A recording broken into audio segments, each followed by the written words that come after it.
Cinta Gadis Desa Part 11. Tommy berlalu pergi meninggalkan mereka dan masuk ke dalam ruang VIP. Dalam hatinya dia ingin sekali membina hubungan lebih baik dengan Rio yang saat ini bersama Dewi dan juga Yudi sedang asik ngobrol mengenai suasana di tempat ini. Rio, aku membawakanmu mobil dari perusahaan agar kamu lebih mudah untuk bepergian, kata Yudi.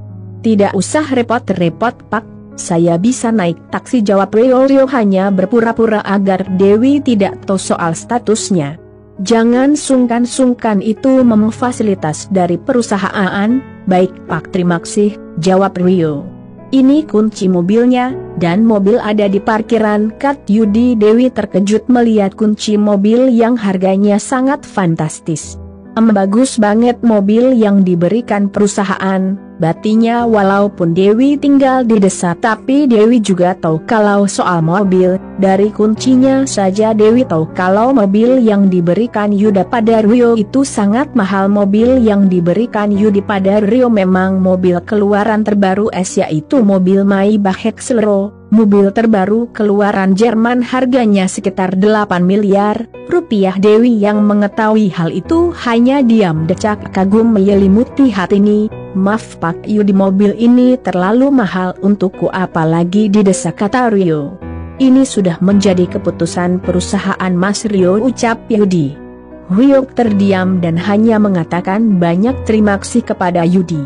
Kalau begitu saya pamit dulu karena masih ada pekerjaan lain, kata Yudi. Sebelum Yudi pergi dia baru ingat bahwa ada berkas yang harus Rio tanda tangani. Oh enggak, iya hampir lupa aku, batin Yudi. Mas Rio, silahkan tanda tangan berkas ini, kata Yudi. Rio mengambil berkas tersebut lalu menandatangani. Namun sebelum Rio menandatangani, Dewi memegang tangan Rio dan berkata. Rio menatap wajah Dewi. Jantung Rio berdetak kencang, merasakan sentuhan Dewi. Baca dulu berkas itu, jangan asal tanda tangan nanti malah ditipu, kata Dewi menatap Yudi penuh curiga. Kamu tenang saja Dewi, Pak Yudi orang yang baik, jawabnya. Dewi hanya dalam wajahnya menunduk karena tadi sudah menyentuh tangan Rio. Mbak, Dewi jangan khawatir karena sebenarnya Rio itu sudah saya tanda tangani Pak, potong Rio karena Yudi hampir saja membuka penyamarannya. Yudi gugup langsung mengambil berkas tersebut. Dewi yang mendengar ucapan Yudi tadi penasaran, maksud Pak Yudi tadi bilang Kak Rio itu siapa, tanda tanya-tanyanya. Rio itu, Yudi gugup, kita itu sebenarnya sahabatan tapi Yudi lebih beruntung dia dipercaya oleh CEO dan diangkat menjadi sekretaris pribadinya, potong Rio. Ahaha, iya kita sebenarnya sahabat, jawab Yudi membenarkan ucapan Rio. Oh aku kira dia siapa, ucap Dewi penuh curiga. Dia merasa ada yang aneh, ada yang disembunyikan oleh Rio. Begitu ya, beruntung sekali Anda Pak, kata Dewi pada Yudi. Yudi hanya tersenyum.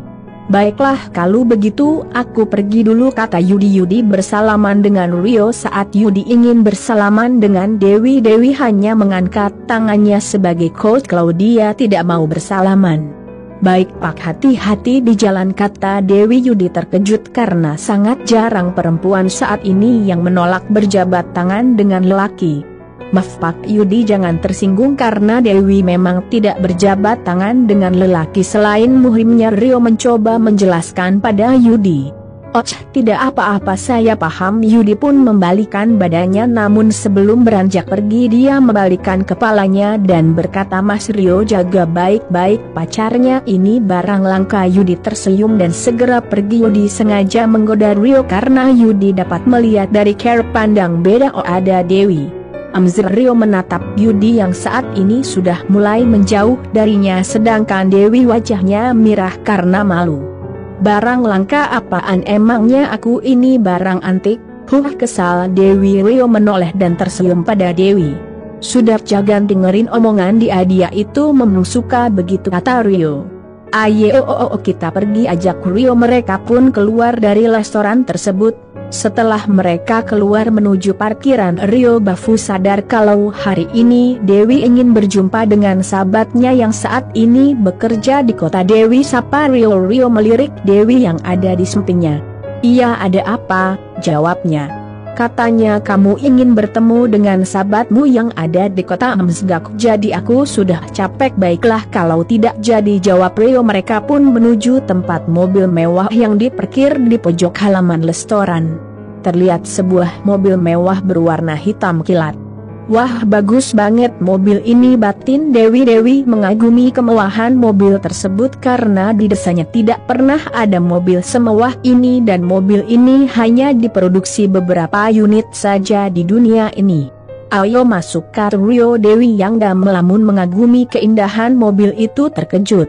Iya, Dewi gugup. Dia ragu untuk masuk ke dalam mobil itu karena dia sadar harga mobil yang ada di depannya itu jauh lebih mahal dari rumah yang rumahnya. Jangankan dibandingkan dengan rumahnya, dibandingkan gaji Dewi 10 tahun saja masih tidak sebanding dan belum mampu membeli mobil ini. "Ayo cepat," kata Rio. Dewi pun masuk dan mobil pun segera dinyalakan oleh Rio. Terdengar deru suara mobil mahal itu dengan sangat indah menambah kekaguman Dewi. Kasur yang empuk membuat Dewi nyaman. Mobil pun pergi meninggalkan restoran itu menuju jalan raya yang dipenuhi dengan sinar lampu jalan yang menambah keindahan jalan raya. Mereka hanya terdiam tanpa kata apapun. Suasana beku kembali disajikan setiap perjalanannya. "Siapa sebenarnya Rio itu?" cerutu Tommy. Tommy menyadari kalau Rio itu bukan orang biasa. Tidak mungkin kalau orang biasa mampu membeli mobil semahal itu. Harga mobilnya saja lebih banyak dari hartuku. Untung saja aku masih dimaafkan oleh pemuda itu, kalau tidak pasti dia mampu menghabisiku, batin Tommy. "Bas, pemuda itu sangat kaya," kata Angga, salah satu anak buah Tommy. "Iya, aku tahu itu," kata Tommy. "Kalau begitu kita harus menjalin hubungan baik dengannya, bos, sebagai tanda maaf dari kita," saran Bagas. "Pintar kamu, Bagas. Sekarang cari informasi di mana ditinggal." "Baik, bos," jawab Bagas. Berselang beberapa waktu Rio dan Dewi sudah sampai di rumah. Mereka turun dari mobil lalu menuju ke dalam rumah. "Assalamualaikum," kata Dewi. "Waalaikumsalam," jawab ibunya. Dewi pun melangkah masuk dan diikuti oleh Rio. "Kalian sudah pulang," kata Ibu Nani. "Iya, Bu, tadi kami pergi ke kota bertemu dengan bosnya Rio," jawab Dewi. "Oh," jawab ibunya. "Tadi sepertinya ada suara mobil di luar." "Itu mobil siapa?" tanyanya lagi. "Itu mobil Rio, Bu," jawab Dewi. Bukan punya Rio, Bu, itu punya perusahaan yang artinya punya kita semua." Rio tersenyum. Ibu Nani tersenyum. "Ada-ada saja kamu, nak." "Rio, benar bukan kita sama Sam kerja di perusahaan yang sama?" tegas dia. "Bener kan Om?" tambah Rio. Rio mencari pembelaan.